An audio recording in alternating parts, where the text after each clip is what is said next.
হয়, সম্পদ ছাড়া হয়? এই যে দ্বীনের মাহফিলটাও করলেন, সম্পদ ছাড়া হয়েছে? এই যে দ্বীনের দাওয়াতও যদি আপনি কোথাও পরিচালনা করেন, সম্পদ ছাড়া হয়? কি হয় সম্পদ ছাড়া? হামাস জিহাদ করে, সম্পদ লাগে না? ইরানের উপর আগ্রাসন হচ্ছে, ইরান এইটা ঠেকানোর চেষ্টা চালাচ্ছে, সম্পদ লাগে না? সম্পদ ছাড়া দুনিয়াতে কিছুই হয় না, সব কিছুর মধ্যে সম্পদ লাগে। সম্পদ দিল আল্লাহ কারুনকে, দিলেন কে? আরে দিলেন কে? আল্লাহ না দিলে তো আর কেউ কামাতে পারে না, আল্লাহ দিয়েছেন। চাইলে সে আল্লাহরে আরো বেশি খুশি করতে পারতো, আর তার যোগ্যতাও ছিল। কিন্তু ওই যে বললাম, খালি এলেম থাকলে হয় না, এলেমের সঙ্গে তাকওয়াও লাগে। সম্পদ তো অনেক কামালো, কিন্তু আল্লাহ রাব্বুল আলামিনের সঙ্গে দিনকে দিন দূরত্ব তৈরি হলো। কিভাবে?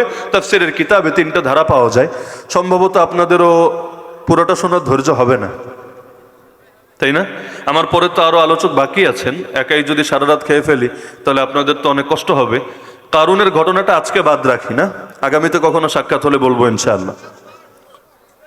না আপনাদের মনে হয় ঘুম এসেছে? আর ঈদের পরের টাইম তো, ঈদের সময় তো মানুষের দৌড়দৌড়ি বেশি। ঈদের সময় দৌড়দৌড়ি করলে শরীরে একটু ক্লান্তিও থাকে। আমিও ক্লান্ত। আমি দেশে আসলামই হলো ঈদের আগের দিন, শুক্রবার দিন। আলহামদুলিল্লাহ, আল্লাহ রাব্বুল আলামিন 20 দিন মক্কা মদিনায় থাকার তৌফিক দান করেছেন। তো শুক্রবার দিন এসে কোনো রকম জুম্মার নামাজটা ধরলাম, জুম্মা পড়ালাম। এরপর তো তারপরের দিন ঈদ গেল শনিবারে। গতকাল আবার থাকলাম উত্তরবঙ্গে সফরে। সব মিলে আমিও শারীরিকভাবে ক্লান্ত। তাড়াতাড়ি যেতে পারলে আমার লস নাই। এখন আপনারা আদেশ করলে ঘটনাটা শেষ করি, না হলে এখানেই ফিনিশিং টানি। আমার পরেও যেহেতু আলোচক আছেন।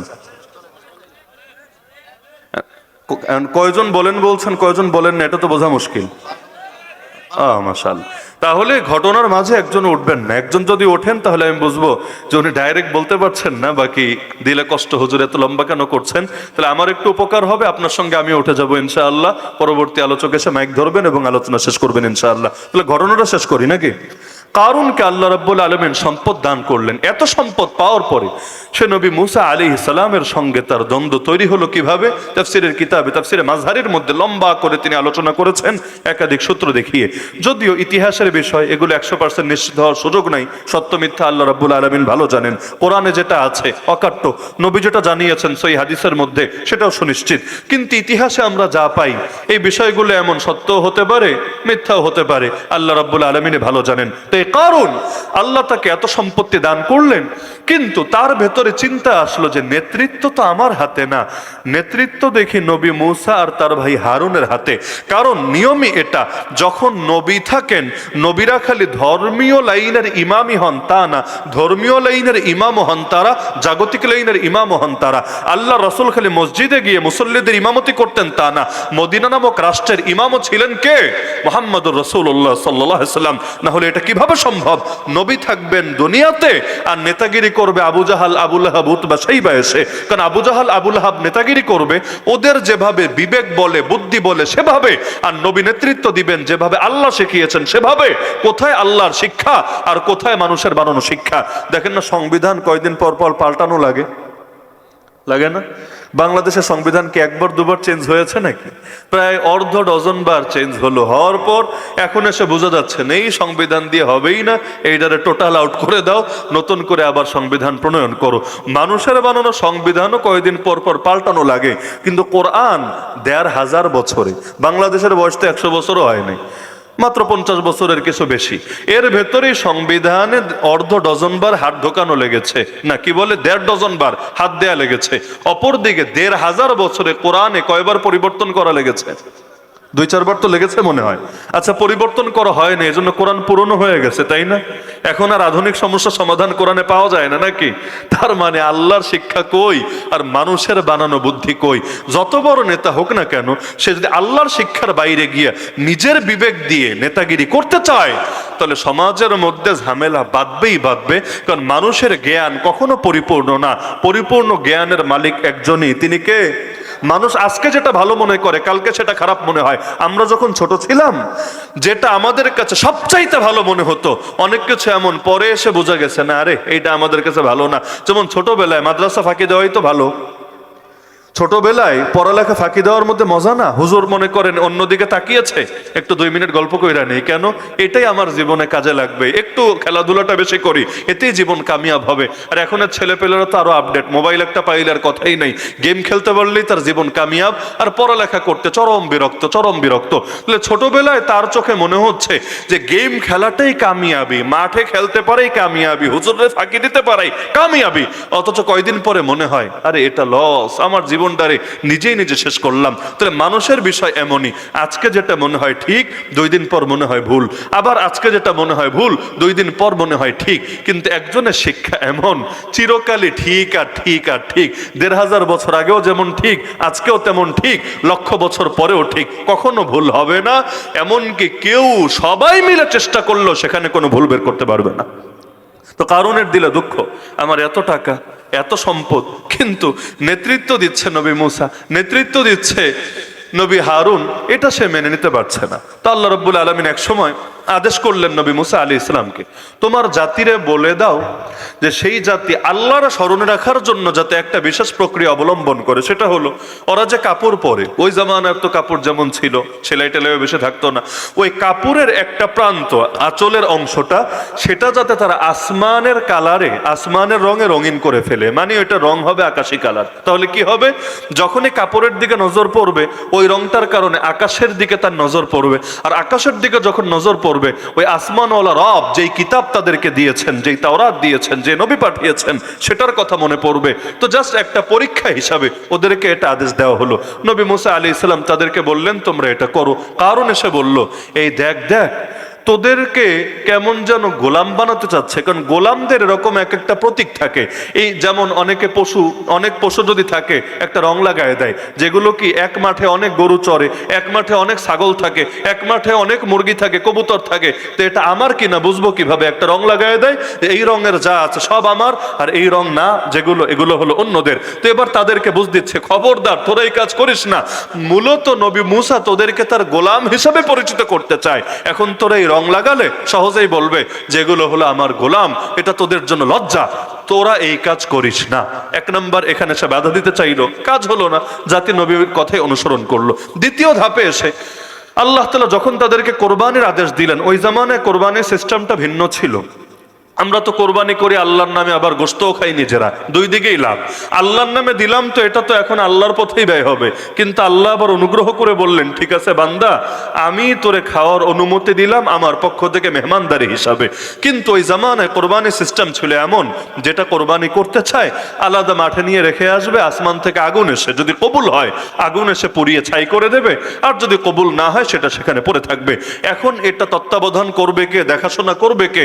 নবী মুসা আলাইহিস সালাম দায়িত্ব সমর্পণ করলেন নবী হারুন আলাইহিস সালামকে। তাহলে এখন হারুন আলাইহিস সালামের জন্য এটা একটা র্যাঙ্ক যে তিনি এখন একটা বিষয়ের অফিসার, সবার কোরবানির দেখভাল তিনি করেন।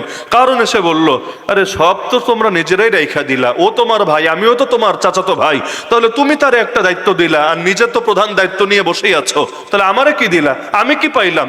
অথচ আমার এত সম্পদ, এত কিছু, কিন্তু আমার কিছুই দিলা না। নবী মুসা বললেন, আমি তো নিজের থেকে কিছু করতে পারি না, সবকিছু আল্লাহ যেভাবে আদেশ করেন সেভাবে করতে বাধ্য।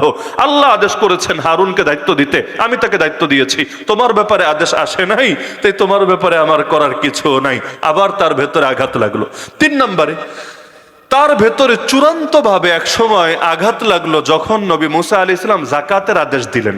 যাকাত তো বুঝেন আপনারা, কষ্ট করে কামাই করবেন আপনি, কিন্তু ইসলাম বলে দিয়েছে পুরোটা আপনি খেতে পারবেন না, বরং এখানে গরিব দুঃখীর হক অটোযুক্ত হয়ে যাবে। পুরোটা যদি নিজে খেতে যান এটা কালো সম্পদ হবে, কিয়ামতের দিন এগুলোকেই জাহান্নামের আগুনে পুড়িয়ে আপনাকে শাস্তি দেওয়া হবে।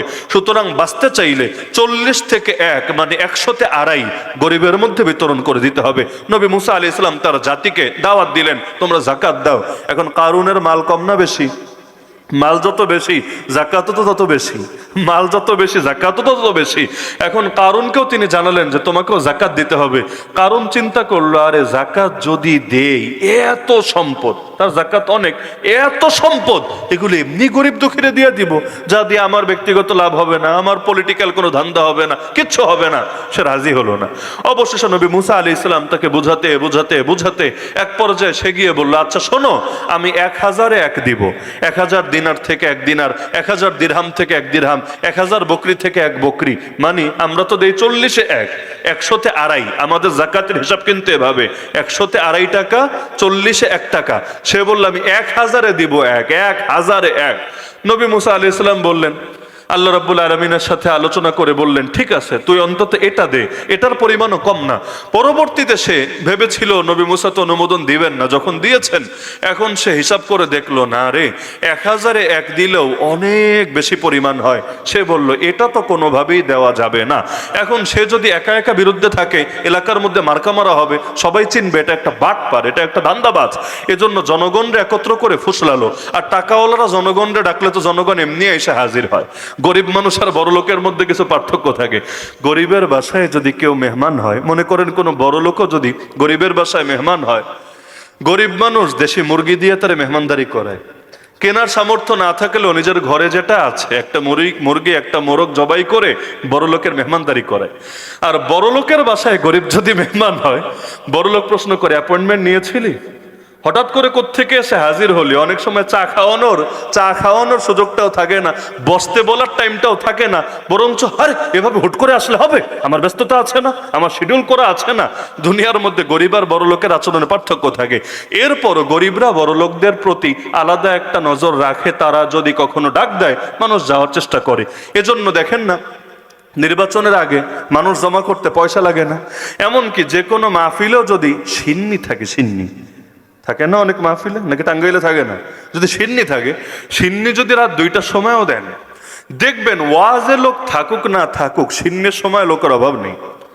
এমনকি শুক্রবার দিন মসজিদে যদি সিন্নি থাকে, অনেক এলাকায় চলে এগুলা, জুম্মার পরে সিন্নি থাকে, এমন ছেলে পেলেও এসে হাজির হবে যারা জুম্মার নামাজটাও পড়ে নাই, কিন্তু সিন্নি দেওয়ার সময় দৌড়াইয়া এসে হাজির হবে। ভাবটা এমন, নামাজ পড়ি নাই, এক পাপ করেছি, সিন্নি না খেয়ে আরেক পাপ করবো নাকি? পাপের পাল্লা এত ভারী করা যাবে না। এজন্য বহুত বাঙালি আছে রোজা রাখতে রাজি না, কিন্তু ইফতার মিস করতে আবার রেডি না। ইফতার খায়া ছাড়বে ঠিকই, কিন্তু রোজা রাখতে রাজি না। দুপুরে ঘরে ঘরে লুকায় ঠিকই খাবার খায়। আল্লাহ হেফাজত করুক। তো এখন কারণ ডাকলো তার এলাকার জনগণকে, জনগণ এসে হাজির হলো। সে বলল, দেখো নবী মুসা কি ফাইজলামি শুরু করেছে, তোমাদেরকে তো গোলামের মতো বানিয়ে ছেড়েছে।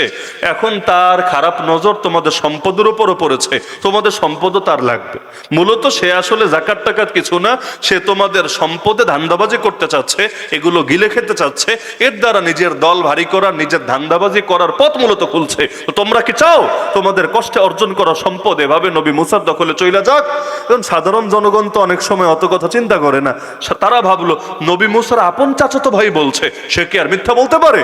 তারা বললো, আচ্ছা আমরা কি করব, আপনি বলেন, আপনি আমাদের বড়, আপনি আমাদের সমাজের গণ্যমান্য ব্যক্তি, আপনি বলেন আমরা কি করব। এবার সে বলল, চল